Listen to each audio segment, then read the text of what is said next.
आखिर कब होंगे महाराष्ट्र विधानसभा चुनाव? मुख्य चुनाव आयुक्त ने दिया जवाब।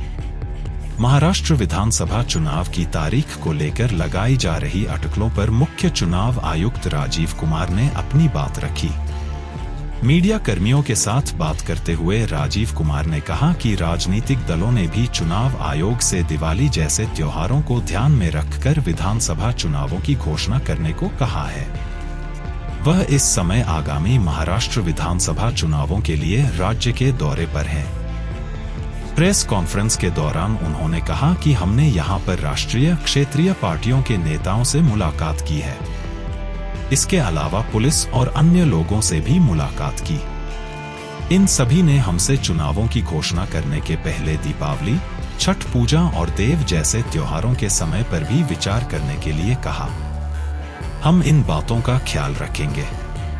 उन्होंने कहा कि मौजूदा महाराष्ट्र विधानसभा का कार्यकाल 26 नवंबर को खत्म हो रहा है, इसलिए हमें भी उस समय से पहले चुनाव की प्रक्रिया को पूरा करना होगा।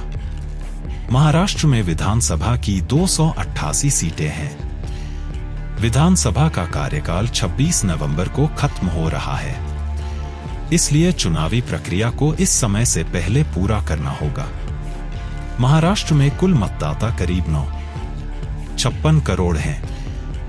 इस बार पहली बार वोट देने के काबिल हुए युवा मतदाताओं की संख्या 19-48 लाख है।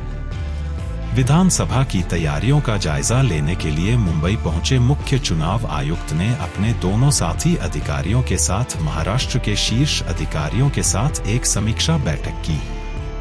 महाराष्ट्र के पिछले विधानसभा चुनाव से इस बार परिस्थितियां काफी बदली हुई हैं। पिछली बार हुए विधानसभा चुनाव में दोनों बड़ी क्षेत्रीय पार्टियों में टूट नहीं हुई थी। साथ मिलकर विधानसभा चुनाव लड़ने वाली भाजपा और शिवसेना में चुनावों के बाद मुख्यमंत्री पद को लेकर लड़ाई हो गई, जिससे दोनों के रास्ते अलग हो गए। शरद पवार की एनसीपी और कांग्रेस के साथ मिलकर उद्धव ठाकरे राज्य के मुख्यमंत्री बन गए। इसी बीच में एक हलचल तब और बढ़ी जब एनसीपी के अजीत पवार पार्टी तोड़कर भाजपा के साथ आ गए और गठबंधन सरकार बना ली, लेकिन इसकी उम्र ज्यादा नहीं रही और फडणवीस को इस्तीफा देना पड़ा। बाद में एनसीपी के सहयोग से उद्धव मुख्यमंत्री बने। उद्धव के मुख्यमंत्री बनते ही कुछ समय तक सब ठीक रहा, लेकिन बाद में शिवसेना में ही फूट पड़ गई। एकनाथ शिंदे के नेतृत्व में शिवसेना के विधायक भाजपा के साथ आ गए। उद्धव के हाथ से सरकार के साथ साथ पार्टी भी चली गई। एकनाथ शिंदे ने भाजपा के साथ मिलकर सरकार बना ली और मुख्यमंत्री बन गए। कुछ ही महीनों बाद अजीत पवार भी एनसीपी तोड़कर इसी गठबंधन का हिस्सा हो गए और एक बार फिर से महाराष्ट्र के उप मुख्यमंत्री बन गए। आगामी लोकसभा चुनाव में अब लड़ाई महाविकास अघाड़ी और महायुति गठबंधन के बीच में है।